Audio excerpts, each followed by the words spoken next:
Sedang viral di media sosial, video berisi informasi eksekusi mati Ferdy Sambo dan Putri Chandrawati. Keduanya merupakan terdakwa pembunuhan Brigadir J yang dijatuhi vonis hukuman mati sebelumnya. Dalam narasi yang dituliskan bahwa Ferdy Sambo dan Putri sudah dieksekusi mati pada 10 Mei 2023 lalu.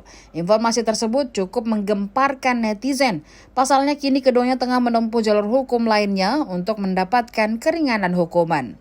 Hanya saja setelah ditelusuri, informasi tersebut hoax atau berita bohong belaka. Dikutip tribuntimur.com dari kompas.com, narasi soal Ferdy Sambo dan Putri Chandrawati telah dieksekusi mati pada 10 Mei muncul di Facebook.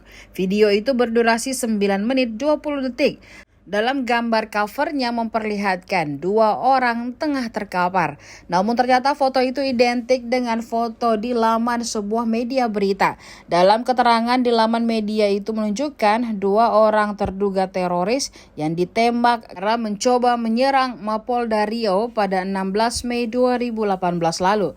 Sehingga dipastikan dua sosok yang terkapar dalam gambar tersebut bukanlah Ferdy Sambo dan Putri Chandrawati. Di sisi lain, narator dalam video membacakan soal ketidakpastian eksekusi Ferdy Sambo setelah vonis mati. Hal itu karena Sambo dan Putri masih mengajukan kasasi ke Mahkamah Agung. Sehingga dipastikan video dan informasi yang beredar tersebut adalah berita yang salah.